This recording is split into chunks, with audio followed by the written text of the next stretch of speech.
আসসালামু আলাইকুম ওয়া রাহমাতুল্লাহি ওয়া বারাকাতুহু। বিসমিল্লাহ, আলহামদুলিল্লাহ ওয়াহদা, ওয়াসসালাতু ওয়াসসালামু আলা রাসূলিল্লাহ ওয়া আলা আলিহি ওয়া সাহবিহি আজমাইন, আম্মা বাদ। আউযু বিল্লাহি মিনাশ শাইতানির রাজিম। বিসমিল্লাহির রহমানির রহিম। বই শারহ উসুলিস সুন্নাহ, মূল ভাষ্য ইমাম আহমদ ইবনে হাম্বল রাহিমাহুল্লাহ, ব্যাখ্যা শেখ আব্দুল আজিজ ইবনে আব্দুল্লাহ রাজিহি, অনুবাদ আব্দুল্লাহ মাহমুদ, পৃষ্ঠা 258। উসুল: শাসকের কথা শোনা ও মানা। والسمع والطاعة للأئمة وأمير المؤمنين البر والفاجر ومن ولي الخلافة واجتمع الناس عليه ورضوا به، ومن عليهم بالسيف حتى صار خفيفة، وسمي أمير المؤمنين، والغزو ماد مع الأمير إلى يوم القيامة. البر والفاجر لا يترك. وقسمة الفيء وإقامة الحدود إلى الأئمة ماد، ليس لأحد أن يطعن عليهم ولا ينازعهم. ودفع الصدقات إليهم جائزة نافذة، من دفعها إليهم أجزأت عنه، برا كان أو فاجرا। ইমাম ও মুমিনের কথা শুনতে হবে। ইমাম ও আমিরুল মুমিনিনের কথা শুনতে হবে ও মানতে হবে, তাতে তারা নেক হোক বা পাপিষ্ঠ হোক। যিনি খেলাফতের আদিষ্ট হয়েছেন, মানুষ যার কাছে একত্রিত হয়েছে এবং যার ব্যাপারে সন্তুষ্ট হয়েছে, কিংবা তিনি তরবারির জোরে বিজয়ী হয়ে খলিফা হয়ে গিয়েছেন, তাকে আমিরুল মুমিনিন বলা হবে। কিয়ামত পর্যন্ত আমিরের অধীনে যুদ্ধ অব্যাহত থাকবে। তাতে আমির নেক হোক বা পাপিষ্ঠ হোক, যুদ্ধ বর্জন করা হবে না। ফাই এর মালবণ্টন ও সারয়ী দণ্ডবিধি প্রয়োগ শাসকের সাথে অব্যাহত থাকবে। কারোর জন্য জায়েজ নয় তাদের দোষারোপ করা এবং তাদের সাথে দ্বন্দ্বে জড়িত হওয়া।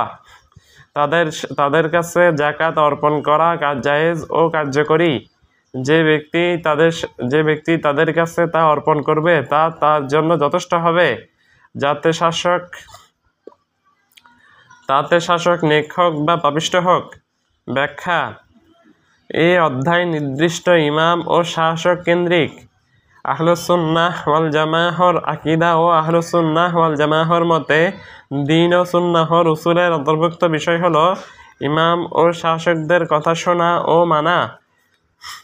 মানুষ যার কাছে একত্রিত হয়েছে এবং যার ব্যাপারে সন্তুষ্ট হয়েছে, কিংবা যিনি তরবারির জোরে বিজয়ী হয়ে খলিফা হয়ে গিয়েছেন, তাকে আমিরুল মুমিনিন বলা হবে। এমন ব্যক্তি খেলাফতের দায়িত্ব গ্রহণ করেছেন এবং মুসলিমদের খলিফায় পরিণত হয়েছেন, কাজেই তার কথা শোনা ও মানা ওয়াজিব, তাতে তিনি নেক হোক বা পাপিষ্ঠ হোক। যেসব মাধ্যমে শাসন ও কর্তৃত্ব সাব্যস্ত হয়, তিন মাধ্যমের যে কোনো এক মাধ্যমে শাসন ও কর্তৃত্ব সাব্যস্ত হয়।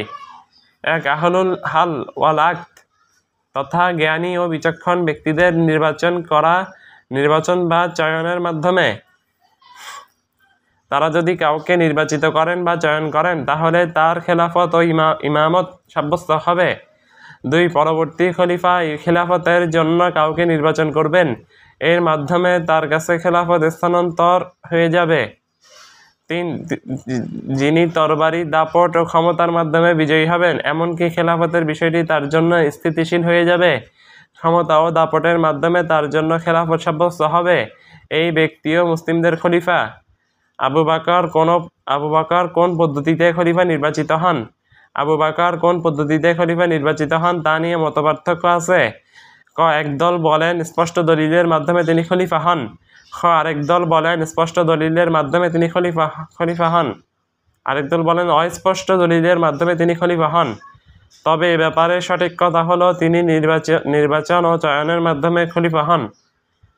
ঘটনাটি হলো সাহাবী বনু সাঈদের ছাউনিতে একত্রিত হন।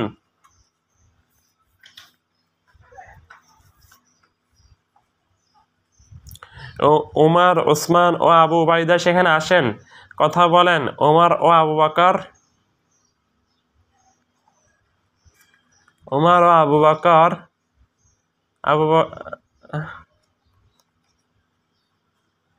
কথা বলেন উমর ও আবু বকর।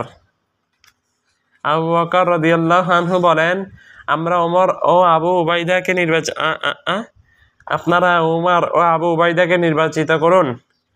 তখন ওমর রাদিয়াল্লাহু আনহু বলেন, রাসূলুল্লাহ সাল্লাল্লাহু আলাইহি ওয়াসাল্লাম তার দ্বীনের ব্যাপারে আপনার প্রতি সন্তুষ্ট। তাহলে কেন আমরা আমাদের দুনিয়ার ব্যাপারে আপনার প্রতি সন্তুষ্ট হব না?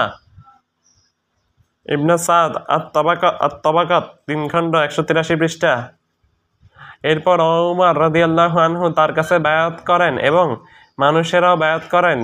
তিনি খলিফা হওয়ার ব্যাপারে যদি স্পষ্ট দলিল থাকতো তাহলে সাহাবীদের মাঝে এই নিয়ে কোনো মতবিরোধ হতো না।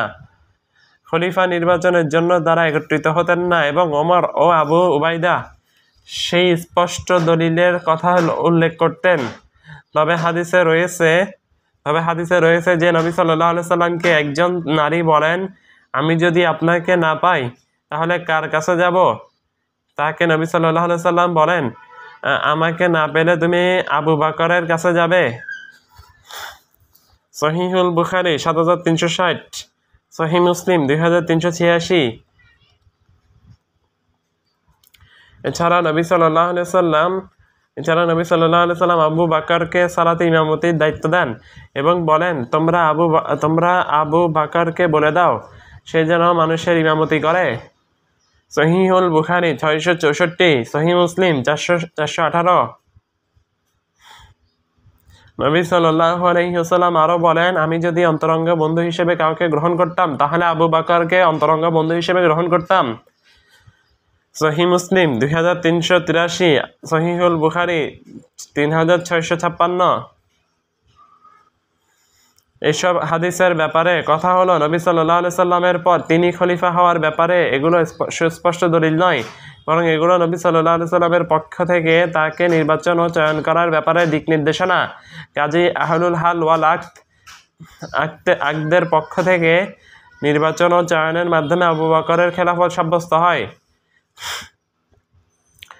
খেলাফত সাব্যস্ত হওয়ার জন্য শর্ত নয় যে প্রত্যেককে বায়াত করতে হবে, বরং সবার পক্ষ থেকে আলিম, বিশেষ ব্যক্তি, সম্মানিত ব্যক্তি ও গোত্র প্রধানদের বায়াত যথেষ্ট হবে। বাকি মানুষ তাদের অনুগামী হবে। নির্বাচন যা সাধারণ ভোট প্রার্থীদের পদ্ধতিতে হয়ে থাকে দেখা যায়, তাতে জ্ঞানী, পাগল, নারী ও বাচ্চাদের ভোট মিলেমিশে একাকার হয়ে যায়। এটি কোনো শরীয়তসম্মত পদ্ধতি নয়, বরং নির্বাচন হতে হবে আহলুল হাল ওয়াল আকদ, জ্ঞানী, মর্যাদাবান ব্যক্তি, গোত্র প্রধান ও আলিমদের মাধ্যমে। এরা আহলুল হাল ওয়াল আকদ, এরা বায়াত করবেন আর অন্যান্য মানুষ এদের অনুগামী হবে।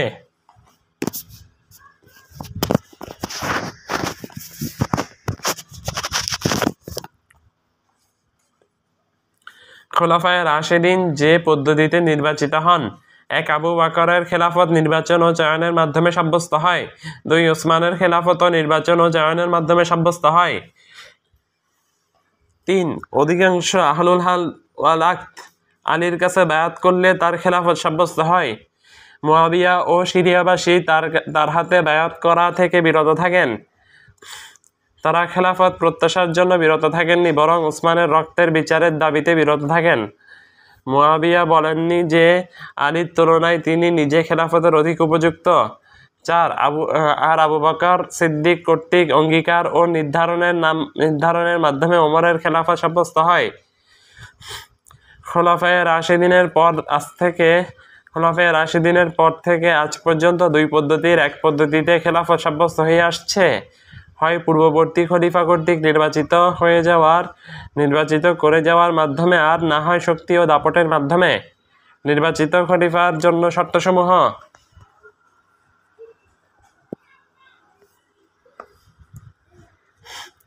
যে খলিফাকে নির্বাচিত করা হবে তার মাঝে নিম্নের শর্তগুলো বিদ্যমান থাকা আবশ্যক: 1. তাকে মুসলিম হতে হবে।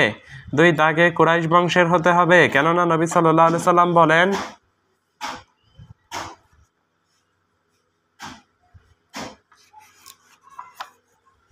লা ইয়াজালু হাযা আমরু ফি কুরাইশিন মা বাকিয়া মিনহুম ইসনানি। খেলাফতের এই বিষয়টি সবসময় কুরাইশদের মধ্যেই থাকবে যতদিন তাদের থেকে দুজন লোক অবশিষ্ট থাকবে। সহিহুল বুখারী 7140, সহিহ মুসলিম 1820। এরপর নবী সাল্লাল্লাহু আলাইহি সাল্লাম সীমাবদ্ধ করে দিয়ে বলেছেন, মা আকামুদ্দিন, যতদিন তারা দিন কায়েম করবে। সহিহুল বুখারী 3500। যেহেতু দিন কায়েম করার শর্ত করা হয়েছে, কাজেই কুরাইশদের মাঝে যদি এমন কাউকে পাওয়া না যায় যিনি দিন কায়েম করবেন, তাহলে অন্যদের থেকে খলিফা চয়ন করা হবে। উপরিউক্ত হাদিসে নবী সাল্লাল্লাহু আলাইহি সাল্লাম বলেছেন, যতদিন তারা দিন কায়েম করবে, কাজেই তৃতীয় শর্ত হলো তাদেরকে দিন কায়েম করতে হবে। তার মাঝে এমন সব বৈশিষ্ট্য থাকতে হবে যা তাকে খেলাফতের উপযুক্ত বানাবে। এসব শর্ত তখন প্রযোজ্য হবে যখন খলিফা নির্বাচিত হবে মুসলিমদের নির্বাচন ও চয়নের মাধ্যমে। এই কারণে আবু বকর, ওমর, ওসমান ও আলী সবাই কুরাইশি ছিলেন। একইভাবে মুয়াবিয়া ও উমাইয়া ও আব্বাসী রাজত্ব ছিল কুরাইশি। তার দরবারির মাধ্যমে খেলাফতে অধিষ্ঠিত হওয়া। কেউ যদি শক্তি, তরবারি ও ক্ষমতার মাধ্যমে মানুষের উপর বিজয়ী হয়ে খেলাফতে অধিষ্ঠিত হয়, তাহলে তার খেলাফত সাব্যস্ত হবে, যদিও তিনি কুরাইশি না হন। এই ব্যাপারে দলিল হলো আবু জায়েদের হাদিস। তিনি বলেন, আওসানি খলিলি সাল্লাল্লাহু আলাইহি ওয়াসাল্লাম আন আসমা'a ওয়া উতি'a ওয়া ইন কানা আবদান হাবাশিয়ান মুজাদ্দা'a আতরাফি। আমার প্রিয়তম বন্ধু নবী সাল্লাল্লাহু আলাইহি সাল্লাম আমাকে ওসিয়ত করেছেন, আমি যেন শুনি ও আনুগত্য করি, যদিও সে অঙ্গ প্রত্যঙ্গ কর্তৃত হাবশী কৃতদাস হয়। সহিহ মুসলিম 648।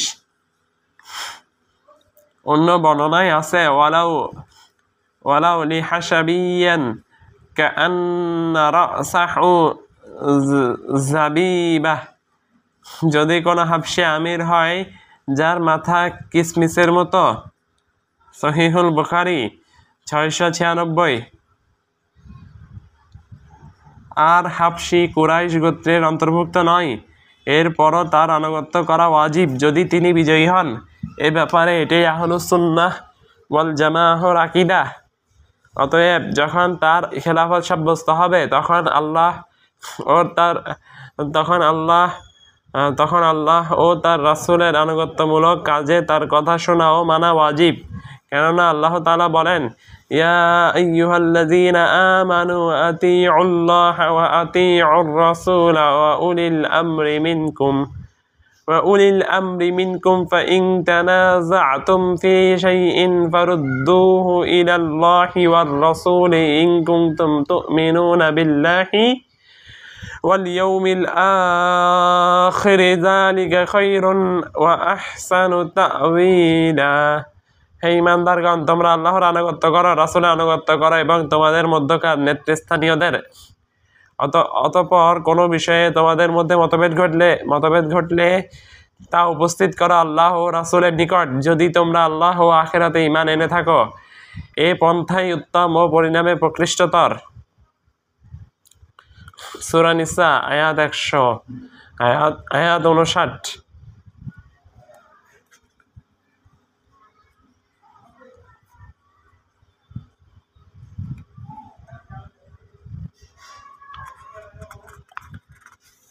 শাসকের আনুগত্যের সীমা ও পরিধি।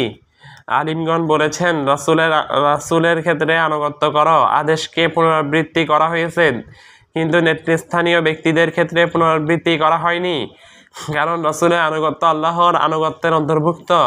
তিনি আল্লাহর আনুগত্য ছাড়া অন্য কিছুর আদেশ দেন না। কিন্তু নেতৃস্থানীয় ব্যক্তির আনুগত্যের বাস্তবতা এমন নয়, এই কারণে এই আদেশকে পুনরাবৃত্তি করা হয়নি। কাজেই প্রমাণ হয় যে নেতৃস্থানীয় ব্যক্তির আনুগত্য করা হবে। কেবল আল্লাহ ও তার রাসূলের আনুগত্যমূলক কাজে নেতৃস্থানীয় ব্যক্তির আনুগত্য করা বৈধ কাজ। বৈধ কাজে, নাফরমানিমূলক কাজে কারো আনুগত্য করা হবে না। আবু জারের হাদিসে রয়েছে, আউসানি খলিলি সাল্লাল্লাহু আলাইহি ওয়াসাল্লাম আন আসমাআ আউতিআ ওয়া ইন কানা আবদান হাবাশিয়ান মুজাদ্দাআ আল আতরাফি। আমার প্রিয়তম বন্ধু নবী সাল্লাল্লাহু আলাইহি সাল্লাম আমাকে ওসিয়ত করেছেন আমি যেন শুনি ও আনুগত্য করি, যদিও সে অঙ্গ প্রত্যঙ্গ কর্তৃত্ব হাবশী কৃতদাস হয়। সহিহ মুসলিম 648। এই হাদিসে যদিও ব্যাপকার্থে তাদের কথা শোনা ও মানার কথা বলা হয়েছে, কিন্তু অন্যান্য দলিলে শোনা ও মানার বিষয়টি সীমাবদ্ধ করে দেওয়া হয়েছে যে কেবল ভালো কাজে আনুগত্য করা হবে। যেমন তিনি বলেছেন, লা তাআতা ফি মা'সিয়াতিন ইন্নামাত তাআতু ফিল মা'রুফি। আল্লাহর নাফরমানির কাজে কোনরূপ আনুগত্য নেই, আনুগত্য করতে হয় কেবল ন্যায়সঙ্গত কাজে।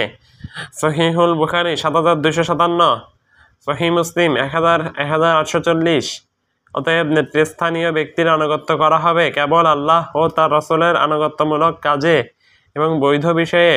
তবে নাফরমানিমূলক কাজে আনুগত্য না করা মানে এই নয় যে মানুষ শাসকের বিরুদ্ধে উপস্থিত হবে এবং তার বিরুদ্ধে বিদ্রোহ শুরু করবে, বরং কেবল নাফরমানিমূলক কাজে আনুগত্য করবে না।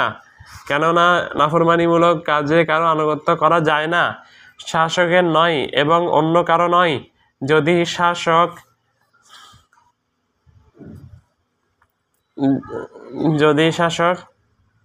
আনুগত্য করা যায় না, শাসকের নয় এবং অন্যান্য কারো নয়। যদি শাসক আপনাকে মদপানের বা সুদের বা অন্যায়ভাবে কাউকে হত্যা করা আদেশ করেন, তাহলে সে ব্যাপারে তার আনুগত্য করবেন না। তবে এর মানে এটা নয় যে আপনি তার ব্যাপারে উদ্ধত হবেন, তার বিরুদ্ধে বিদ্রোহ করবেন, তার বায়াত ছিন্ন করে ফেলবেন এবং মানুষকে তার বিরুদ্ধে একত্রিত করবেন। একইভাবে সেনাবাহিনী প্রধান ও অভিযান বাহিনীর প্রধানের নাফরমানিমূলক কাজে আনুগত্য করা যাবে না। পিতা যদি তার সন্তানকে নাফরমানিমূলক কাজের আদেশ দেন, তাহলে সন্তান তার আনুগত্য করবে না। যেমন পিতা যদি তাকে বলেন তুমি সিগারেট বা মদ ক্রয় করো, তাহলে সে তার আনুগত্য করবে না। অনুরূপভাবে স্বামী যদি স্ত্রীকে অবাধ্যতামূলক কাজের আদেশ দেয়, তাহলে স্ত্রী স্বামীর আনুগত্য করবে না। মালিক যদি দাসকে অবাধ্যতামূলক কাজের আদেশ দেয়, তাহলে দাস মালিকের আনুগত্য করবে না। কিন্তু এর মাধ্যমে এই নয় যে দাস মালিকের ব্যাপারে উদ্ধত হবে, বরং কেবল উক্ত অবাধ্যতামূলক কাজে তার আনুগত্য করবে না। একই বিধান প্রযোজ্য স্ত্রী, সন্তান ও প্রজাদের ক্ষেত্রে। তাদের কারোর জন্য জায়েজ নয় তাদের বিরুদ্ধে উদ্ধত হওয়া। যাদের আনুগত্য করা ওয়াজিব, তখন তারা নাফরমানিমূলক কাজের আদেশ দিবে।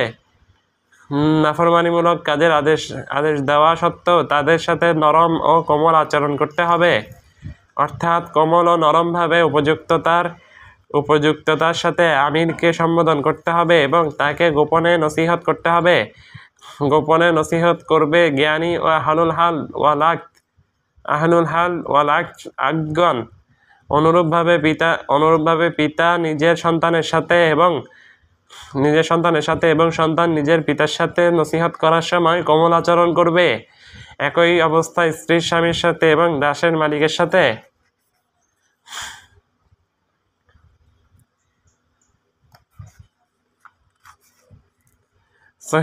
সহিহুল বুখারীতে আলী রাদিয়াল্লাহু আনহু থেকে বর্ণিত আছে, বাআসান নবী সাল্লাল্লাহু আলাইহি ওয়াসাল্লাম সারিয়াতান ওয়া আমারা আলাইহিম রাজুলান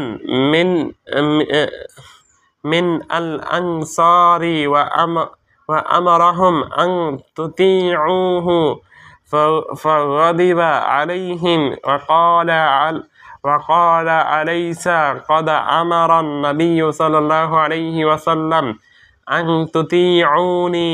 قالوا بلى قال قد عزمت عليكم لما جمعتم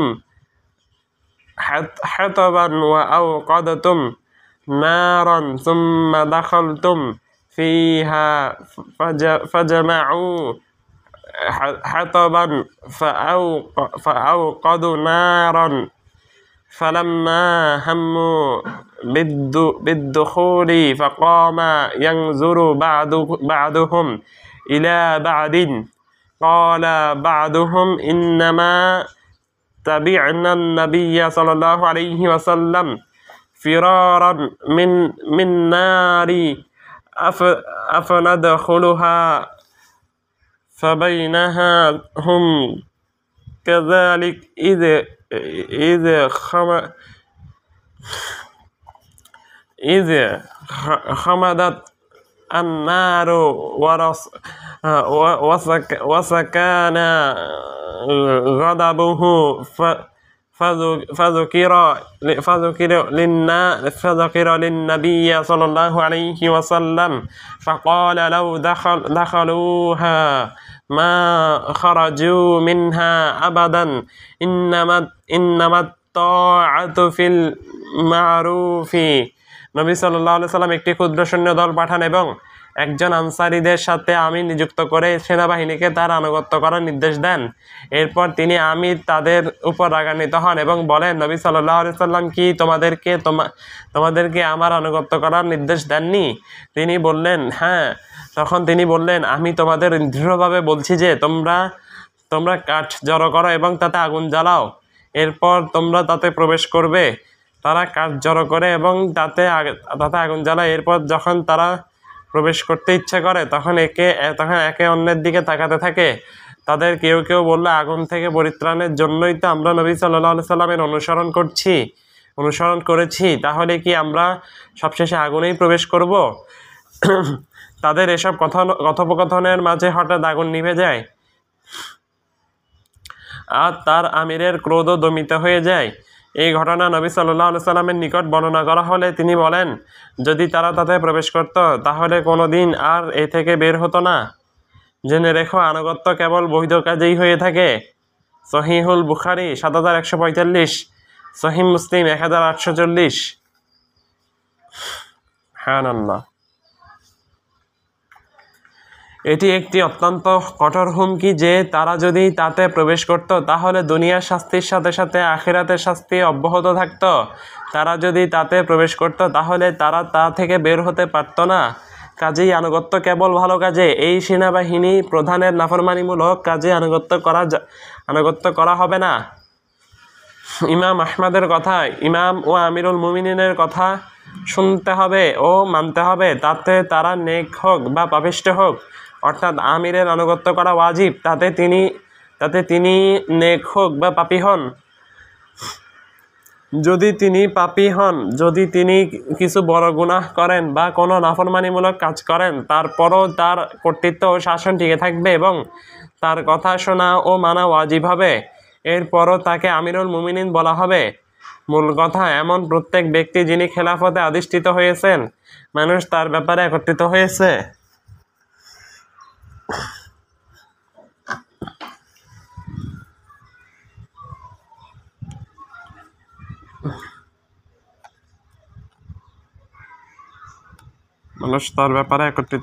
কই?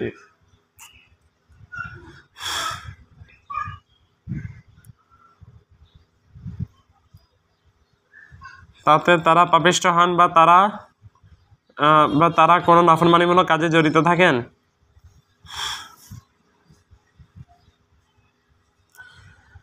তা তাদের শাসন ও তাদের আনুগত্যের আবশ্যকতাকে কলুষিত করবে না। সেনাবাহিনী প্রধানের অধীনে যুদ্ধ করা হবে যদিও তিনি কোনো নাফরমানিমূলক কাজে জড়িত থাকেন, কারণ নাফরমানির বিষয়টি তার সাথে খাস। আর যুদ্ধের মাঝে রয়েছে ইসলাম ও মুসলিমের কল্যাণ। কাজেই আমরা তাদের অধীনে জিহাদ করব ও যুদ্ধ করব। আমরা আমিরের অধীনে জিহাদ কায়েম রাখব যদিও তিনি পাপী হন।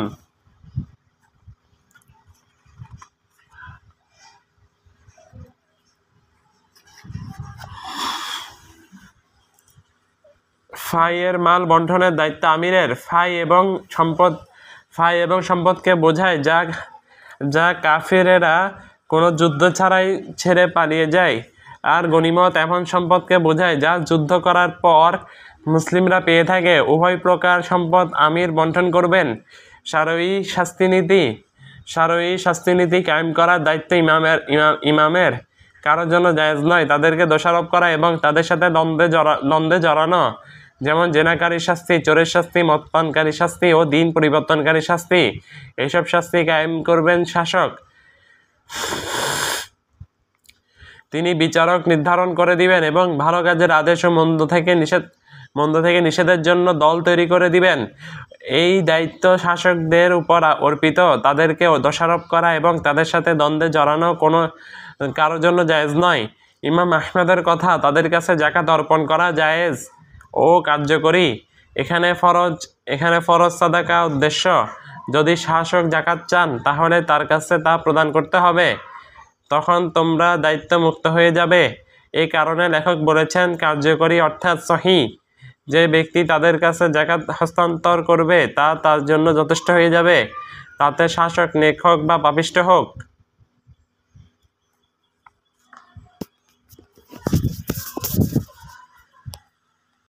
শারহ উসুলিস সুন্নাহ, মূল ভাষ্য ইমাম আহমদ ইবনে হাম্বল রাহিমাহুল্লাহ। ব্যাখ্যা শেখ আব্দুল আজিজ ইবনে আবদুল্লাহ রাজিহি। উসুল: নেক ও পাপী ইমামের পিছনে সালাত আদায় করা। ওয়াসালাতু আল জুমআতি খালফাহু ওয়া খালফা মান ওয়াল্লাহ জাইজাতুন বাকিয়াতুন তাম্মাতুন রাকআতাইনি মান আ'আদাহুমা। পুরা বিটার পড়লাম না, অনুবাদ করি শুধু বাংলা।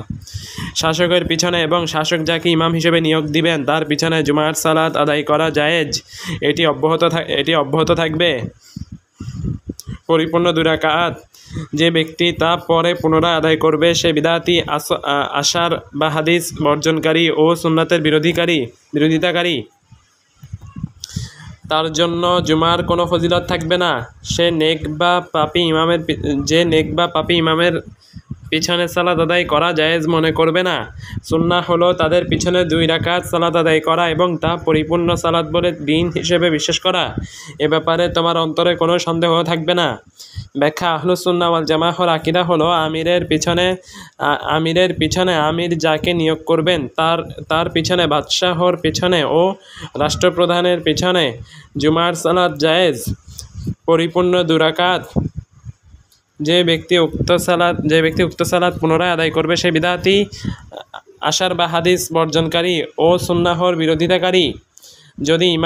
যদি ইমাম দায়িত্ব নেন এবং জুমার সালাতে মানুষের ইমামতি করেন তাহলে মানুষ তার পিছনে সালাত আদায় করবে, তাতে তিনি পাপী হোক।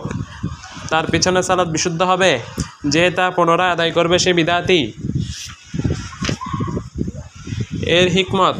এর হিকমত হলো তার পিছনে সালাত আদায় না করা হলে তা দ্বন্দ্ব, বিভেদ, মুসলিমদের বিভক্তি ও অনৈক্যের দিকে ঠেলে দিবে। তার ইসলামের প্রত্যাশা হলো ঐক্য ও সংহতি। কাজেই কিছু মানুষ যদি তার পিছনে সালাত আদায় না করে এবং বলে তিনি ফাসিক বা নাফরমান, তাহলে তার বিচ্ছেদের দিকে নিয়ে যাবে এবং দ্বন্দ্ব ও বিভক্তি ছড়িয়ে পড়বে। আর এটা মুসলিমদের ব্যাপারে শত্রুদেরকে প্রলুব্ধ করবে। উমাইয়া ও আব্বাসী যুগে খলিফা ও আমিরগণ ইমামতির দায়িত্ব পালন করতেন এবং মানুষের ইমামতি করতেন। তাদের কতক ছিলেন অবাধ্য, এরপরও সাহাবি ও তাবিঈগণ তাদের পিছনে সালাত আদায় করতেন। অনুরূপভাবে খলিফা কর্তৃক নিয়োজিত আমির বা ইমাম যদি ইমামতি করেন তাহলে তার পিছনে সালাত আদায় করা হবে। যেমন আব্দুল মালিক ইবনে মারওয়ান ইরাকে হাজ্জাজ ইবনে ইউসুফকে নিয়োজিত করেন। হাজ্জাজ জামাত ও 2 ঈদে ইমামতি করতেন আর সাহাবিগণ তার পিছনে সালাত আদায় করতেন। একইভাবে সাহাবিগণ উসমান ইবনে আফফানের যুগে ওয়ালিদ ইবনে উকবা ইবনে আবু মুইতের পিছনে সালাত আদায় করেন। তিনি উসমানের বৈপিত্রেই ভাই ছিলেন। ওয়ালিদ ইবনে ফাসিক ও মদপানকারী, তিনি ইমামতি করতেন আর সাহাবিগণ তার পিছনে সালাত আদায় করতেন।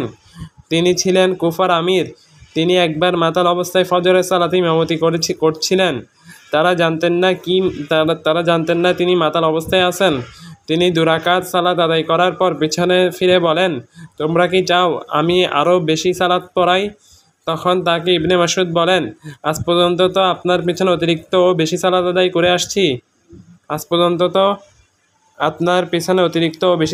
করে আসছি।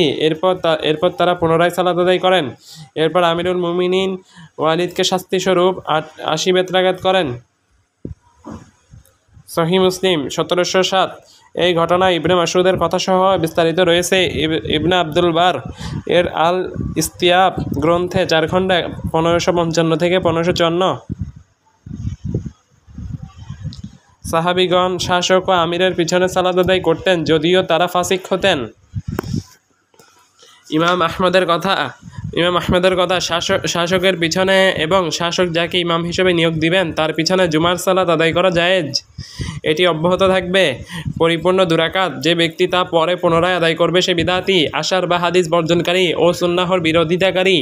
এমন ব্যক্তি বিদআতি কারণ সে জামাহর বিরোধিতা করেছে এবং বিভেদের উপকরণে পরিণত হয়েছে।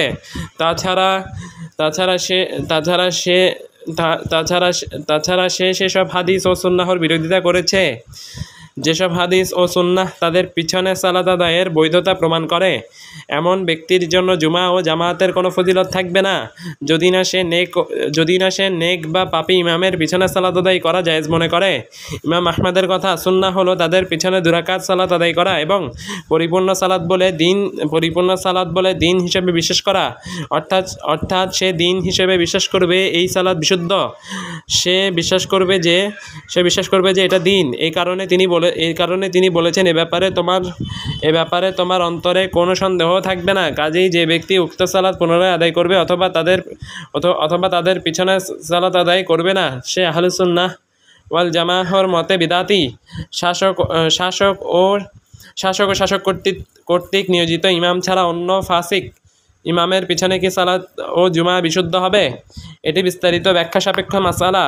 এর 2টি অবস্থা রয়েছে। প্রথম অবস্থা, যদি শহরে উক্ত জুমা ছাড়া বা উক্ত জুমার মসজিদ ছাড়া বা ফাসিক ইমামের মসজিদ ছাড়া কোনো ব্যবস্থা না থাকে তাহলে আহলুস সুন্নাহ সবার মতে তার পিছনে সালাত আদায় করবে।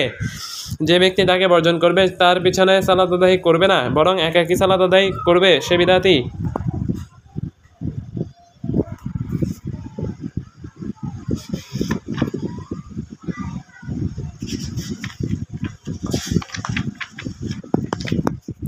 দ্বিতীয় অবস্থা, যদি অন্য মসজিদে কোনো ইমামের জুমা ও জামাত পাওয়া যায় কিন্তু এরপরও ফাসিক ইমামের পিছনে সালাত আদায় করে তাহলে তার সালাত বিশুদ্ধ হবে কি বিশুদ্ধ হবে না? এর অবস্থা হলো, 1. যদি ফাসিকের পিছনে সালাত বর্জনের কারণে গোলযোগ সৃষ্টি হয় তাহলে ফাসিকের পিছনে সালাত আদায় করবে। যেমন তার পিছনে সালাত বর্জন করা হলে মানুষ 2 দলে বিভক্ত হয়ে যাবে। একদল ইমামের সাথে আর অন্য দল তার সাথে, যে তার পিছনে সালাত আদায় করেনি। ফলে এভাবে বিচ্ছেদ ও বিরোধ সৃষ্টি হবে। তাহলে তার পিছনে সালাত আদায় করা হবে। 2. যদি তার পিছনে সালাত আদায় না করার কারণে কোনো গোলযোগ সৃষ্টি না হয় কিন্তু ভালো ইমাম পাওয়া সত্ত্বেও ফাসিকের পিছনে সালাত আদায় করে তাহলে এই নিয়ে আলিমদের মাঝে মতবিরোধ রয়েছে। একদল বলেছেন তার সালাত বিশুদ্ধ হবে না, অন্য দল বলেছেন তার সালাত বিশুদ্ধ হবে এবং সালাত পুনরায় পড়বে। আবার কেউ বলেছেন সালাত পুনরায় পড়বে না। যারা তার পিছনে সালাত না হওয়ার কথা বলেছেন তাদের কথা হলো, যদি ফাসিক ইমামের পিছনে সালাত আদায় করে তাহলে তা মূলত তার অন্যায় কাজের বিরোধিতা করলো না, বরং তার এমন কাজের স্বীকৃতি দিল, অথচ অন্যায় কাজের বিরোধিতা করা ওয়াজিব। কাজেই ফাসিকের পিছনে তখন সালাত আদায় করা হবে যদি তিনি মুসলিমদের ইমাম হন, বা তাকে যদি মুসলিমদের ইমাম তাদের সালাতের ইমাম হিসেবে নিয়োগ দেন। একইভাবে তখন ফাসিকের পিছনে সালাত আদায় করা হবে যখন অন্য কোনো জামাত ও জুমা পাওয়া যাবে না, এবং জুমা ও জামাত বর্জন করা হলে গোলযোগ সৃষ্টি হবে। নেক ও পাপী ইমামের পিছনে সালাত আদায় করা। 273 পৃষ্ঠা। শিয়াদের এই ফিরকা আহলুস সুন্নাহর সবচেয়ে নিকটবর্তী ফিরকা। জাইদ ইবনে আলী ইবনে জাইনুল আবিদিন ইবনে হুসাইন ইবনে আলীর দিকে এই ফিরকাকে সম্পৃক্ত করা হয়। অনুবাদক। ইমামের পিছনে সালাত আদায়ের বিধান। এ ব্যাপারে সালাতের ইমামগণ তিন প্রকার। এক, কাফির ইমাম, যিনি কুফরি কাজ করেন, যেমন আল্লাহকে গালি দেন বা রাসূলকে গালি দেন বা গায়রুল্লাহকে ডাকেন। সবার ঐক্যমতে এমন ইমামের পিছনে সালাত বিশুদ্ধ হবে না। যদি তার পিছনে সালাত আদায় করে তাহলে সালাত পুনরায় পড়বে 100 বছর পরে হলেও। 2, এমন ইমাম যার অবস্থা জানা যায় না, তার কোনো বিদআত ও পাপাচারিতার কথা জানা যায় না, এমন ইমামের পিছনে সালাত আদায় করা হবে। 3, ফাসিক ইমাম যার ফিস্ক স্পষ্ট বা বেদাতি ইমাম যার বেদাত স্পষ্ট, এমন ইমামের অবস্থা হলো, যদি মুসলিমদের ইমাম হন তাহলে তার পিছনে সালাত আদায় করা হবে। অনুরূপভাবে যদি শহরে তার মসজিদ ছাড়া অন্য মসজিদ না থাকে তাহলে তার পিছনে সালাত আদায় করা হবে। এ সময় মানুষ একাকী সালাত আদায় করবে না। যদি তাকে ছাড়াও ইমাম পাওয়া যায় এবং তার পিছনে সালাত না পড়লে কোনো গোলযোগ সৃষ্টি না হয়, তাহলে তার পিছনে কি সালাত পড়া যাবে এই নিয়ে আলিমদের মাঝে মতপার্থক্য রয়েছে। তবে সঠিক কথা হলো সালাত বিশুদ্ধ হবে, কেননা সে মুসলিম। তবে ভালো ব্যক্তির পিছনে সালাত পড়া উত্তম, কেননা সাহাবীগণ হাজ্জাজের পিছনে সালাত আদায় করতেন, আর তিনি ছিলেন ফাসিক জালিম। কাজে ইমাম শহরের আমির বা গভর্নরের পিছনে সালাত আদায় করা হবে যদিও তিনি ফাসিক হন।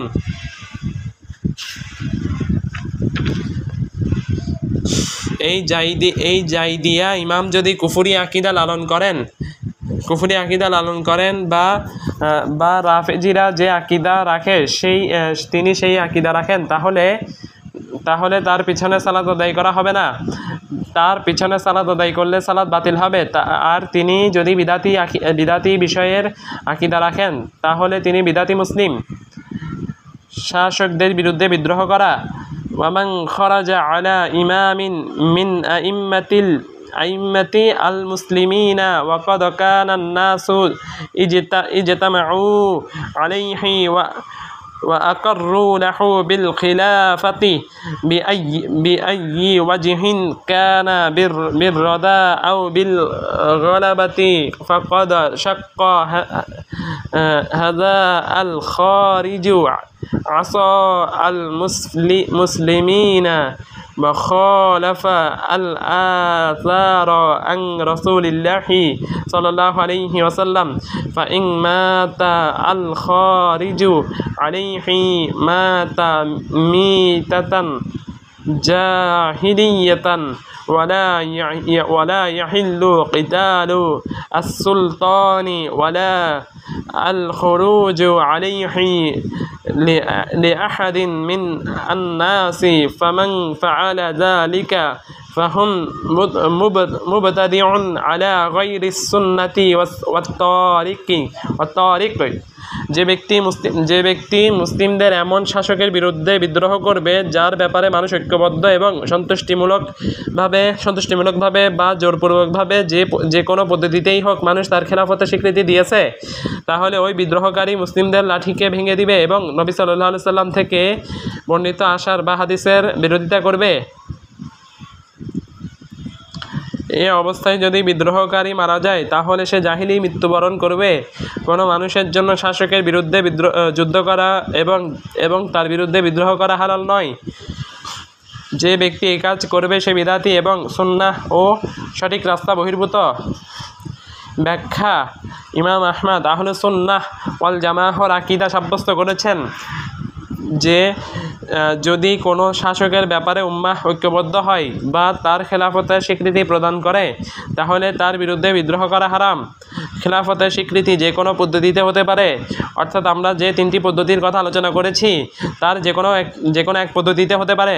পদ্ধতি তিনটি হলো: ক আহলুল হাল ওয়াল আকদ, আহলুল হাল ওয়াল আকদগণ তাকে খলিফা হিসেবে নির্বাচন করবেন।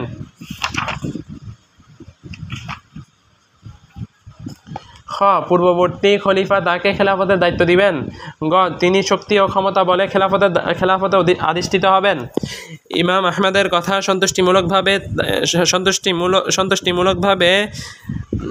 সন্তুষ্টিমূলকভাবে দ্বারা উদ্দেশ্য প্রথম দুই পদ্ধতি, অর্থাৎ নির্বাচন পদ্ধতি ও পূর্বের খলিফা কর্তৃক নিয়োজিত পদ্ধতি। আর জোরপূর্বকভাবে তারা তরবারি ও ক্ষমতা বলে বিজয়ী হয়ে তার জন্য খেলাফত সাব্যস্ত হওয়া উদ্দেশ্য।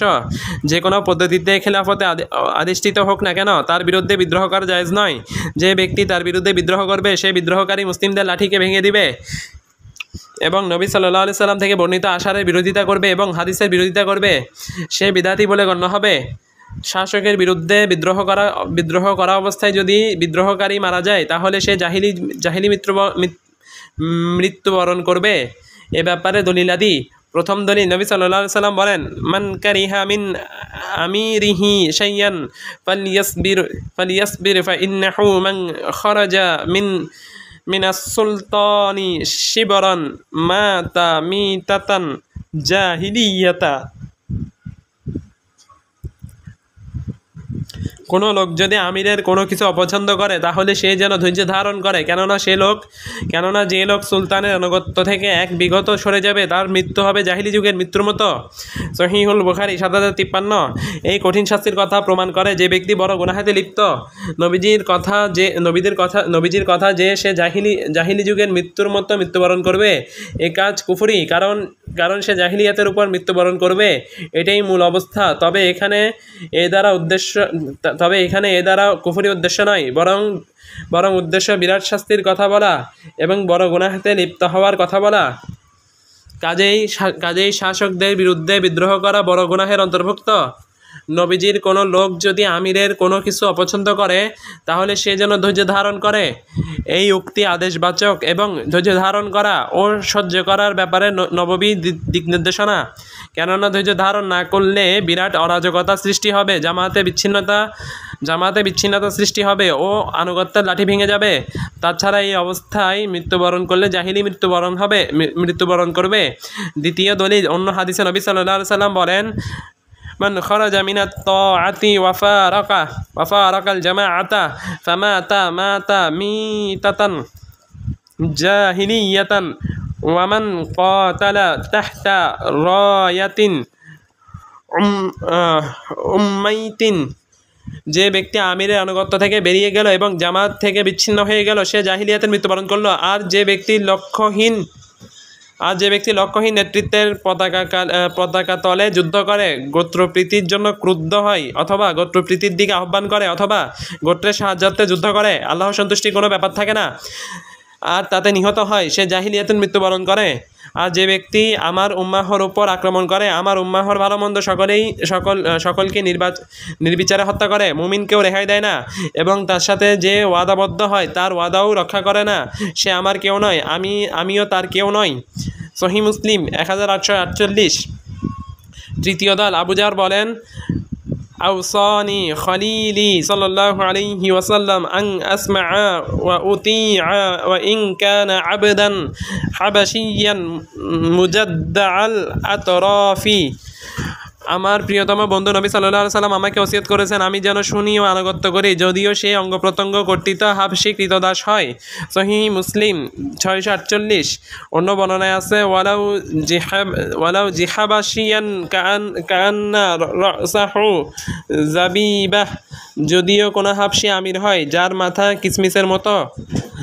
সহিহুল বুখারী 696। যদি শাসক নাক কান কাটা দাস হয় তারপরও তার কথা শোনা ও মানা ওয়াজিব এবং তার বিরুদ্ধে বিদ্রোহ করা হারাম।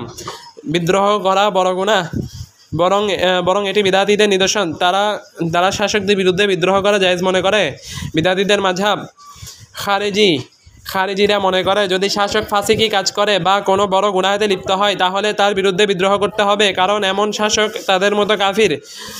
ফলে তারা তাকে হত্যা করা ও তার থেকে মুক্ত হওয়া ওয়াজিব করে দেয়।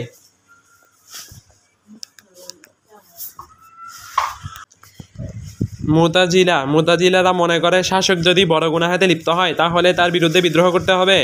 তারা এই সংক্রান্ত তাদের রচিত মূলনীতির উপর ভিত্তি করে এমন কথা বলে। তাদের এই বিষয়ক মূলনীতি হলো ভালো কাজের আদেশ করতে হবে এবং মন্দ থেকে বাধা প্রদান করতে হবে।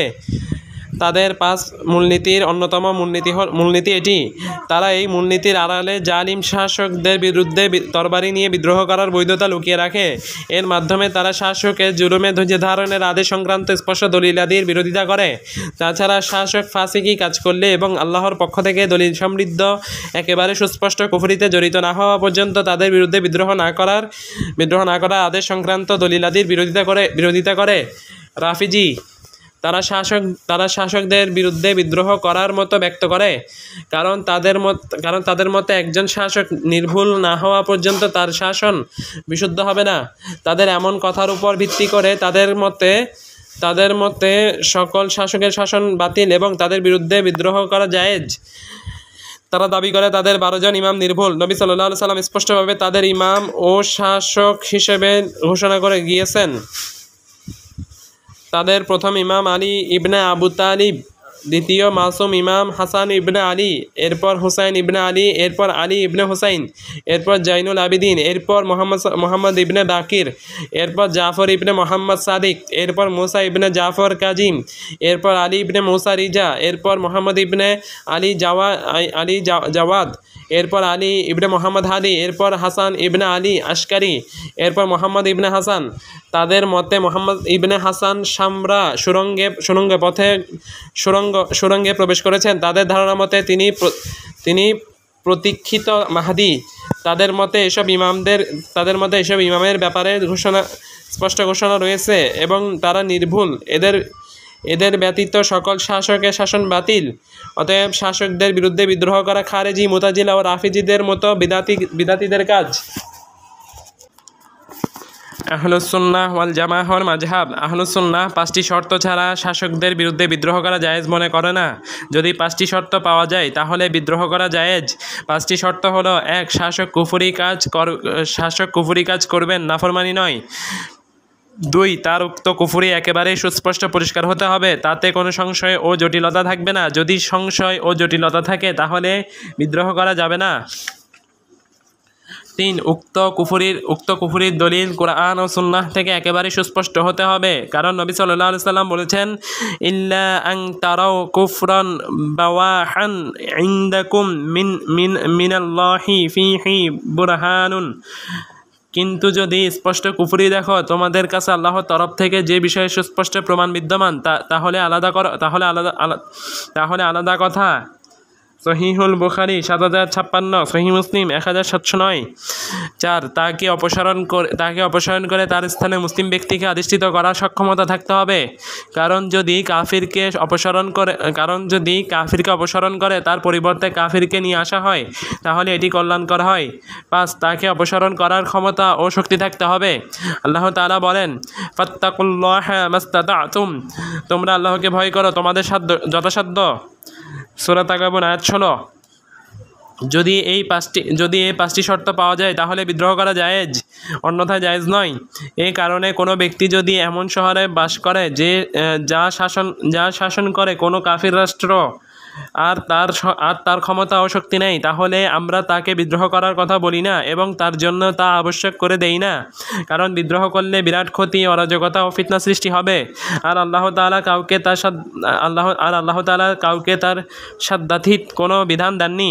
কাজেই এই ব্যক্তি ও এর মতো ব্যক্তি যথাসাধ্য ক্ষতি কমিয়ে আনার চেষ্টা করবে এবং যথাসাধ্য কল্যাণকর বিষয়ে সহযোগিতা করবে। এটাই ইমাম আহমদের নিম্নের কথার উদ্দেশ্য। কোনো মানুষের জন্য শাসকের বিরুদ্ধে যুদ্ধ করা এবং তার বিরুদ্ধে বিদ্রোহ করা হালাল নয়। যে ব্যক্তি এই কাজ করবে সে বিদাতি এবং সুন্নাহ ও সঠিক রাস্তা বহির্ভূত। এমন ব্যক্তি সুন্নাহ ও সঠিক রাস্তা বহির্ভূত, কারণ সে বিদাতিদের এই কথার ব্যাপারে একমত যে শাসক জুলুম বা ফিসক করলে তাদের বিরুদ্ধে বিদ্রোহ করা জায়েজ। শাসক বড় গুনাহ করলেও তার বিরুদ্ধে বিদ্রোহ নাজায়েজ হওয়ার পিছনে হিকমত। শরিয়াত এসেছে কল্যাণসমূহ অর্জন ও পরিপূর্ণ করার অভিলাষে এবং ক্ষতি দূর করা ও দমন করার নিয়তে। শরিয়তের একটি মূলনীতি হলো, যদি দুটি ক্ষতি একত্রিত হয়, যার একটি বড় ও অন্যটি ছোট, আর দুটির ক্ষতির কোনোটাই বর্জন করা সম্ভব নয়, বরং দুটির যে কোনো একটির সাথে জড়াতেই হবে, তাহলে তার বড় ক্ষতি দূর করতে ছোট ক্ষতিকে জড়াবো। অনুরূপভাবে যদি দুটি কল্যাণ একত্রিত হয়, তার একটি বড় ও অন্যটি ছোট, আর দুটি কল্যাণকর কাজ করা সম্ভব নয়, বরং দুটির যে কোনো একটি করার সুযোগ আছে, তাহলে আমরা ছোট কল্যাণকর কাজ ছেড়ে দিয়ে বড় কল্যাণকর কাজটি করব। এই মূলনীতির পক্ষে অনেক স্পষ্ট দলিল আছে। যেমন নবী সাল্লাল্লাহু আলাইহি সাল্লাম আয়েশা রাদিয়াল্লাহু আনহা থেকে বর্ণিত সহিহ হাদিসে বলেন, ইয়া আয়েশাতু লাউলা কওমুকি হাদিসুন আহদুহুম قال ابن الزبير بكفر لنقضت الكعبة فجعلت لها بابين، باب يدخل الناس وباب يخرجون। আয়েশা, তোমাদের জাতি যদি ইসলাম গ্রহণে নতুন না হতো, বর্ণনাকারী ইবনে জুবাইর বলেন, কুফর থেকে নতুন না হতো, তবে আমি কাবা ভেঙে ফেলে তার দুটি দরজা বানাতাম। এক দরজা দিয়ে লোক প্রবেশ করত আর এক দরজা দিয়ে বের হতো। সহিহুল বুখারী 126, সহিহ মুসলিম 1333। রাসূলুল্লাহ সাল্লাল্লাহু আলাইহি সাল্লাম এই কাজ করেননি তাদের কুফরের আশঙ্কায়, কেননা কুরাইশ তখন নতুন ইসলাম গ্রহণ করে তাদের অন্তর কাবা ভেঙে ফেলার বিষয়টি বহন করতে অক্ষম ছিল। তিনি যদি তাদের মুরতাদ হয়ে যাওয়ার আশঙ্কা না করতেন, তাহলে তিনি তা করতেন, কেননা কাবা জাহিলি যুগের ভিত্তির উপর নির্মাণ করা হয়েছিল। এর পিছনের ঘটনা হলো, নবুয়ত লাভের 5 বছর পূর্বে কাবা ফেটে গেলে জাহিলি যুগের লোকেরা তা ভেঙে ফেলে নতুন করে নির্মাণ করে। তারা বলে আমরা কেবল হালাল দিরহামে কাবা নির্মাণ করব, নির্মাণে কোনো হারাম দিরহাম থাকবে না। কাবাঘর নির্মাণে ব্যয়কৃত প্রত্যেকটি দিরহাম হতে হবে হালাল। মাটি কাঠসহ প্রতিটি জিনিসের ক্ষেত্রে দিরহাম হালাল হওয়া আবশ্যক। ফলে তারা হালাল সম্পদ জমা করে, কিন্তু কাবাঘর নির্মাণে যথেষ্ট হবে এমন হালাল সম্পদ তারা একত্রিত করতে সক্ষম হয়নি। তাদের নির্মাণ ব্যয়ের তুলনায় হালাল সম্পদ কম হয়ে যায়। তখন তারা বলে আমি কাবার কিছু অংশ নির্মাণ করব, তার কিছু অংশ বাইরে রেখে দিব। ফলে তারা কিছু অংশ নির্মাণ করে এবং হাজরে আসওয়াদের 6 হাত বা 7 হাত বাইরে রেখে দেয়। তারা হাজরকে কাবার ভিতরে প্রবেশ করায়নি, কেননা তা নির্মাণের জন্য তারা হালাল সম্পদ পায়নি। ফলে কাবার বিষয়টি জাহিলি যুগে যেমন ছিল তেমন থেকে যায়। অষ্টম হিজরিতে যখন মক্কা বিজয় হয় এবং কুরাইশরা ইসলাম গ্রহণ করে, তখনও তাদের অন্তরে ঈমান জোরালোভাবে স্থির হয়নি। আর নবী সাল্লাল্লাহু আলাইহি সাল্লাম হাজরকে কাবার ভেতরে প্রবেশ করাতে চাচ্ছিলেন, অথচ কুরাইশরা হাজরকে বাইরে রেখে দেয় এবং পূর্ব দিকে উঁচু একটি দরজা নির্মাণ করে। নবী সাল্লাল্লাহু আলাইহি সাল্লাম বলেন, ইয়া আয়েশাতু লাউলা আন্না কওমাকি হাদিসু আহদিন বিজাহিলিয়াতিন লা আমারতু বিল বাইতি ফাহুদিমা فأدخلت فيه ما أخرج منه وألزقته. হে আয়েশা, যদি তোমার জাতির যুগ জাহিলিয়াতে নিকটবর্তী না হতো, তাহলে আমি কাবাঘর সম্পর্কে নির্দেশ দিতাম এবং তা ভেঙে ফেলা হতো। অতঃপর বাদ দেওয়া অংশটুকু আমি ঘরের অন্তর্ভুক্ত করে দিতাম এবং তা জমিন বরাবর করে দিতাম ও পূর্ব পশ্চিমের 2টি দরজা করে দিতাম। এভাবে কাবাকে ইব্রাহিম কর্তৃক নির্মিত ভিত্তিতে সম্পন্ন করতাম। সহিহুল বুখারী 1586। তিনি আরও বলেন, ইন্না কওমাকি কাসসারাত বিহিম النفقة قلت فما شأن بابه مرتفعا قال فعلى ذلك قومك ليدخلوا من شاء ويمنعوا من شاء ولولا أن قومك حديث أحدهم بالجاهلية فأخاف أن تنكر قلوبهم أن أدخل جدر في البيت وأن ألصق بابه بالأرض তোমার গোত্রের সময় অর্থ নিঃশেষ হয়ে যায়। আমি আয়েশা বললাম, কাবার দরজা এত উঁচু হওয়ার কারণ কি? তিনি বললেন, তোমার জাতি তো এজন্য করেছে যে তারা যাকে ইচ্ছা তাকে ঢুকতে দিবে এবং যাকে ইচ্ছা নিষেধ করবে। যদি তোমার জাতির যুগ জাহিলিয়াতে নিকটবর্তী না হতো এবং আশঙ্কা না হতো যে তারা একে ভালো মনে করবে না, তাহলে আমি দেওয়ালকে বাইতুল্লাহর অন্তর্ভুক্ত করে দিতাম এবং তার দরজা ভূমি বরাবর করে দিতাম। সহিহুল বুখারী 1584। এখানে পরস্পর বিরোধী দুটি বিষয় একত্রিত হয়। ক, কাবাকে ভেঙে ইব্রাহিমের ভিতের উপর নির্মাণ করা।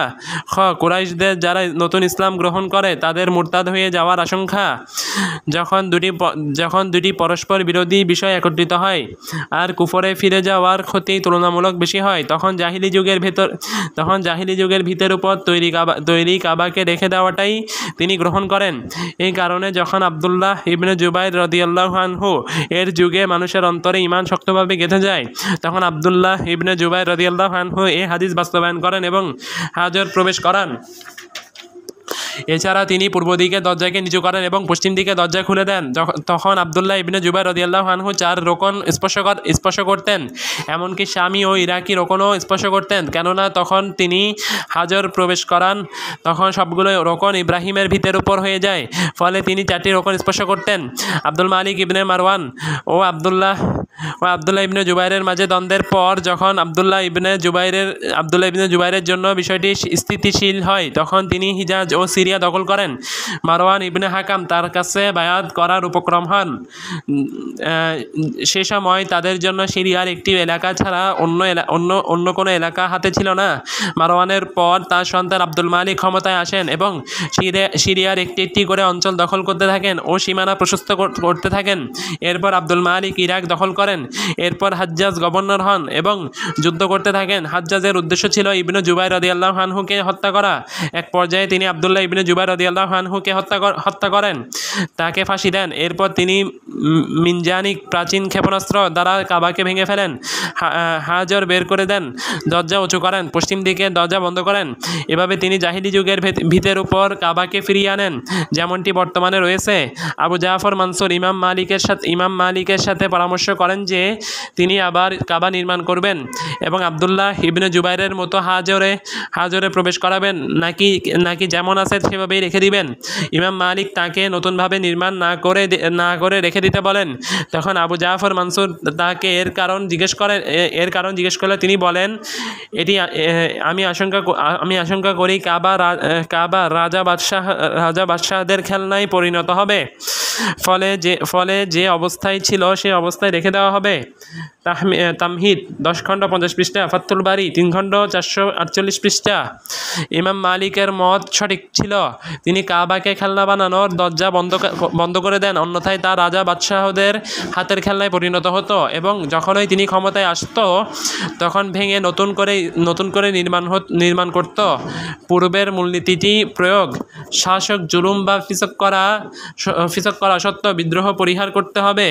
নিঃসন্দেহে জুলুম বা ফিসক একটি ক্ষতি, কিন্তু বিদ্রোহ করার মাঝে রয়েছে আরও অনেক বিরাট ক্ষতি, যেমন শান্তি শৃঙ্খলা নষ্ট হওয়া, আনুগত্যের লাঠি ভেঙে যাওয়া এবং মানুষের বিভক্ত হয়ে পড়া। দেখা যাবে একদল শাসকের সাথে থাকবে আর অন্য দল অন্যদের সাথে থাকবে।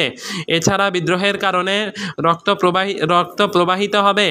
মানুষের চাষাবাদ, ব্যবসা বাণিজ্য, শিক্ষা দীক্ষা, কলকারখানা ইত্যাদির অবস্থা বিঘ্নিত হবে ও নষ্ট হবে। ফলে শত্রুরা তাদের পরিধি বৃদ্ধির জন্য লোপ পেতে থাকবে এবং অন্য দেশ হস্তক্ষেপ করবে। এছাড়া নানান ক্ষতি রয়েছে। নিঃসন্দেহে এইসব ক্ষতি জুলুম ও ফিসকের তুলনায় অনেক বিশাল ও বিরাট। এসব ক্ষতি শাসক ফাসিক ও জালিম হওয়ার ক্ষতিকে ছাড়িয়ে যাবে। এই কারণে এমন সব অবস্থার সারই মূলনীতির আলোকে তুলনামূলক বড় ক্ষতিকে দূর করতে ছোট ক্ষতির সাথে জড়াতে হবে। কাজেই শাসকের জুলুম ও অন্যায়ের ব্যাপারে ধৈর্য ধারণ করতে হবে। নিঃসন্দেহে বিদ্রোহ করার তুলনায় এটি অধিক সহজ, কেননা বিদ্রোহ করার মাঝে অনেক বিরাট বিষয় থাকে যা সবকিছু ধ্বংস করে দেয়। এই কারণে ইসলাম শাসকদের বিরুদ্ধে বিদ্রোহ করা থেকে নিষেধ করেছে। নবী সাল্লাল্লাহু আলাইহি সাল্লাম ধৈর্য ধারণ করার আদেশ দিয়ে বলেছেন, মান কারিহা মিন আমিরিহি শাইয়ান ফালইয়াসবির ফাইন্নাহু মান খারাজা মিন আস-সুলতানি শিবরান মাতা মিতাতান জাহিলিয়াতান।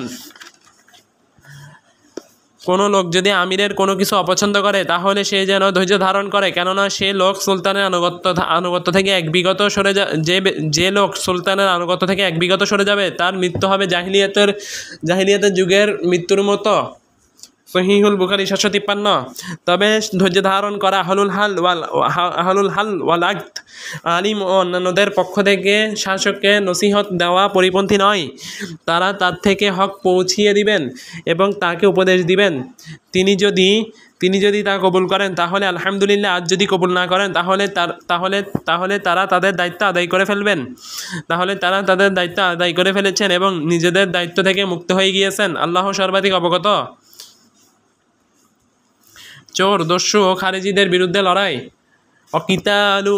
ওয়াকিতালু আল সুসি ওয়াল খাওয়ারিজি জাইজুন ইযা আরাদু লিররাজুলি ফি নাফসিহি ওয়া মালিহি ফালাহু আন ইউকাতিলু আন নাফসিহি ওয়া মালিহি ওয়া ইয়াদফাউ আনহা বিকুল্লি মা ইয়াকদির।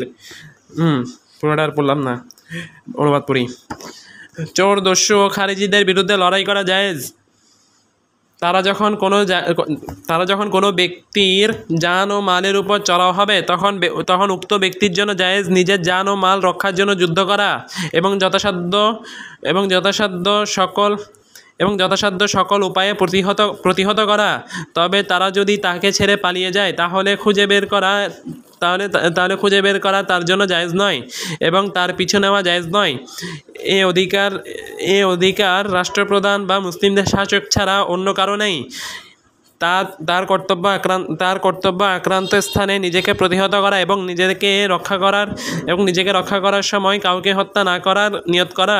তবে লড়াইয়ের সময় নিজেকে রক্ষার্থে যদি তার হাতে মারা যায় তাহলে আল্লাহ তাআলা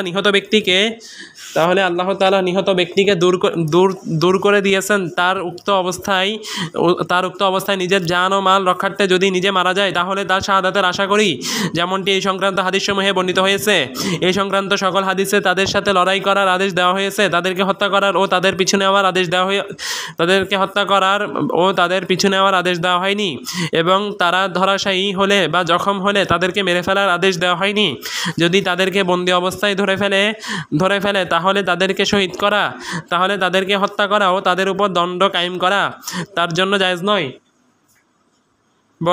বরং সে তাদের বিষয়টি শাসকদের হাতে ন্যস্ত করবে এবং শাসক ফয়সালা করবেন। ব্যাখ্যা। আহলুস সুন্নাহর আকীদা হলো, যদি তারা বাসায় তার মাল নিয়ে নেওয়ার উদ্দেশ্যে চোর দস্যু প্রবেশ করে বা কোনো স্থানে তার মাল নেওয়ার উদ্দেশ্যে প্রবেশ করে বা কোনো খারিজি এসে তার উপর আক্রমণ করে তাহলে সে ব্যক্তি নিজের জানমাল ও পরিবার রক্ষা করবে। তবে তার দায়িত্ব হলো উক্ত চোর ও খারিজিকে পর্যায়ক্রমে সহজ উপায়ে প্রতিহত করা। যদি প্রহারের মাধ্যমে প্রতিহত হয় তাহলে তাকে হত্যা করবে না, বরং তাকে প্রহার করে প্রতিহত করবে। আর যদি তার হাত ভেঙে ফেলা বা হাত কেটে ফেলা ছাড়া প্রতিহত না হয় তাহলে হাত ভেঙে ফেলবে বা কেটে ফেলবে। যদি লাঠির আঘাতে প্রতিহত হয় তাহলে তরবারি ও অস্ত্র দ্বারা আঘাত করবে না। যদি সে প্রতিহত না হয় তাহলে পর্যায়ক্রমে হালকা মাধ্যমে প্রতিহত করবে, হত্যা করার নিয়ত করবে না। যদি সে পালিয়ে যায় তাহলে তাকে খুঁজে বের করা ও লড়াই করা তার জন্য জায়েজ নয়। যখন সে পালিয়ে গিয়েছে, ঘর ও স্থান থেকে বের হয়ে গিয়েছে এবং এবং আপনি তার ক্ষতি থেকে নিরাপদ হয়ে গিয়েছেন, তখন আপনি তাকে খোঁজ করবেন না এবং তার পিছু নিবেন না, বরং তার পিছু নিবে শাসক বা রাষ্ট্রপ্রধান ও পুলিশ। এরা তাদের পিছু নিয়ে ও গ্রেফতার করে শিক্ষা দিবে এবং শাস্তি ও দণ্ড কায়েম করবে। এসব দায়িত্ব শাসকের, আর আপনার জন্য জায়েজ নয় তার পিছু নেওয়া, এরপর তাকে গ্রেফতার করে তাকে শিক্ষা দেওয়া, প্রহার করা বা তার উপর আগুন দেওয়া। তবে শাসকদের কাছে ও পুলিশের কাছে এই তথ্য পৌঁছিয়ে দেওয়াতে কোনো বাধা নেই, যাতে করে গ্রেফতার করা হয় এবং শিক্ষা দেওয়া হয়, যদি হত্যা করা ছাড়া প্রতিহত না হয়। এবং এমন অবস্থা হয় যে হয় আপনি তাকে হত্যা করবেন আর না হয় সে আপনাকে হত্যা করবে, তাহলে বাধ্য হয়ে এই অবস্থায় তাকে হত্যা করা আপনার জন্য জায়েজ। আপনি নিহত হওয়ার জন্য সমর্পিত হবেন না। আপনি যদি তাকে হত্যা করেন তাহলে ইমাম বলেছেন আল্লাহ তাকে দূর করে দিয়েছেন, আর সে যদি আপনাকে হত্যা করে তাহলে আপনি শহীদ। আর সে যখন আপনাকে হত্যা করবে অথচ আপনি নিজেকে রক্ষা করার চেষ্টা করেছেন, এই অবস্থার ক্ষেত্রে ইমাম আহমদ বলেছেন তাহলে তার শাহাদাতের আশা করি, যেমনটি এ সংক্রান্ত হাদিসসমূহে বর্ণিত হয়েছে। এই সংক্রান্ত সকল হাদিসে তাদের সাথে লড়াই করার আদেশ দেওয়া হয়েছে, তাদেরকে হত্যা করার ও তাদের পিছু নেওয়ার আদেশ দেওয়া হয়নি। এই অবস্থায় আপনাকে লড়াই করার আদেশ দেওয়া হয়েছে, হত্যা করার আদেশ দেওয়া হয়নি। হত্যা ও লড়াই করার মাঝে পার্থক্য রয়েছে। লড়াই হলো নিজেকে রক্ষা করা। যদি আপনার সাথে লড়াই করে তাহলে আপনিও তার সাথে লড়াই করুন এবং নিজেকে রক্ষা করুন, তবে আপনি তাকে হত্যা করার ব্যাপারে আদিষ্টিত নন। আপনি নিজেকে রক্ষা করার জন্য লড়াই করার ব্যাপারে আদিষ্ট। যদি সে আপনার থেকে পালিয়ে যায় বা আপনাকে ছেড়ে চলে যায় তাহলে তাকে খোঁজ করা ও গ্রেফতার করার ব্যাপারে আদিষ্ট নন। ইমাম আহমদ আরও উল্লেখ করেছেন সে ধরাশায়ী হলে বা জখম হলে তাকে মেরে ফেলার আদেশ দেওয়া হয়নি, যেহেতু আপনি তার ক্ষতি থেকে নিরাপদ হয়ে গিয়েছেন, বরং তাকে শাসকের হাতে তুলে দিতে হবে বা পুলিশের হাতে তুলে দিতে হবে। অনুরূপভাবে আপনি যদি তাকে বন্দী অবস্থায় ধরেন তাহলে তাকে হত্যা করা আপনার জন্য জায়েজ নয়। জায়েজ নয় তার উপর দণ্ডবিধি কায়েম করা। কিছু মানুষ চোরের তুলনায় শক্তিশালী হয়, ফলে তাকে ধরে এবং তার হাত পা ভেঙে ফেলে আর বলে আমি তাকে এখন হত্যা করব বা তার হাত কেটে ফেলবো, কেননা সে চোর। তার জন্য এমনটি করা জায়েজ নয়, বরং তাকে শাসকের হাতে তুলে দিবে।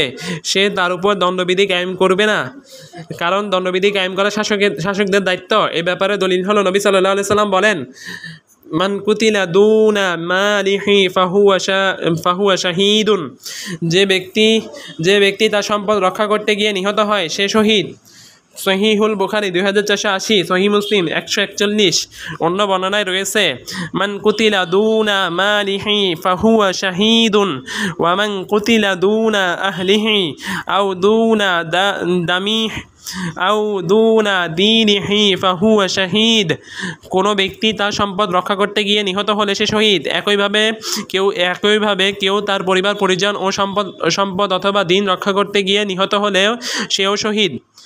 সুনান আবি দাউদ 4772, সুনান তিরমিজি 1421, হাদিসটি সহিহ। এই ব্যাপারে আরও দলিল হলো আবু হুরায়রা রাদিয়াল্লাহু আনহু এর হাদিস।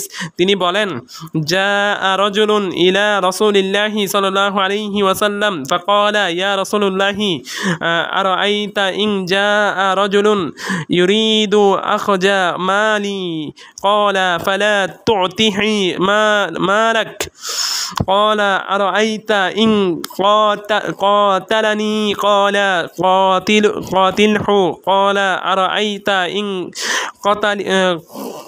قتلني قال فأنت شهيد قال أرأيت إن قتلته قال هو في النار।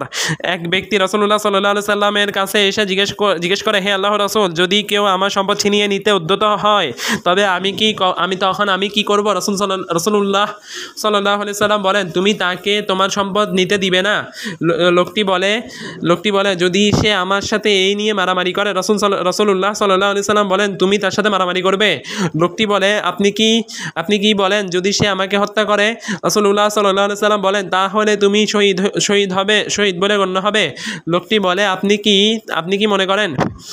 কি মনে করেন যদি আমি তাকে হত্যা করি? রাসূলুল্লাহ সাল্লাল্লাহু আলাইহি সাল্লাম বললেন, সে জাহান্নামী। সহিহ মুসলিম 140। এ ব্যাপারে ইমাম আহমদের আলোচনা যা খাল্লাল তদীয় আসুন্নাহ গ্রন্থে সহি সনদে বর্ণনা করেছেন। তিনি বলেন, আমাকে সংবাদ দিয়েছেন আব্দুল মালিক মাইমুনি। তিনি বলেন আমি আবু আবদুল্লাহ তথা ইমাম আহমদকে জিজ্ঞেস করি, আপনি এমন কারো কথা জানেন যিনি পাপের ভয়ে চোরের সাথে লড়াই করা বর্জন করেছেন? তিনি বলেন, না, জানি না। আমি বললাম, একদল বলে যদি তুমি তাদের মুখোমুখি হও তাহলে তাদের সাথে লড়াই করো, তবে হত্যা করার উদ্দেশ্যে তুমি তরবারির আঘাত করবে না। তিনি বলেন, আমি তাকে আঘাত করব নিজের জান ও মাল রক্ষার্থে। আমি যদি আঘাতপ্রাপ্ত হই তাহলে কি তাতে কিছু রয়েছে? আমি বললাম, হ্যাঁ আবু আবদুল্লাহ, আমি জানি আমি তাকে তরবারি দ্বারা আঘাত করব, তবে আমি তার হাত ও পা কাটব না। যথাসম্ভব আমি তাকে আমার থেকে ব্যস্ত রাখব। তিনি বলেন, হ্যাঁ। আমি তাকে বললাম, তার উপর বের হওয়া বা পিছু নেওয়ার ব্যাপারে যদি তুমি তার উপর বের না হও, সে কি তোমাকে ছেড়ে দিবে? তারা এর থেকে আরও জঘন্য। আমি তাকে দেখেছি, তিনি ওই লোককে পছন্দ করতেন যে বলে যে আমি তার সাথে লড়াই করব এবং তাকে প্রতিহত করব, তবে আমি তাকে হত্যা করার ইচ্ছা করব না। অর্থাৎ এই কাজে অন্তরকে ব্যস্ত রাখা উচিত নয়। তার জন্য লড়াই করা ও যথাসম্ভব সকল উপায়ে নিজেকে রক্ষা করা জায়েজ, তবে সে নিহত হোক বা বেঁচে থাকুক।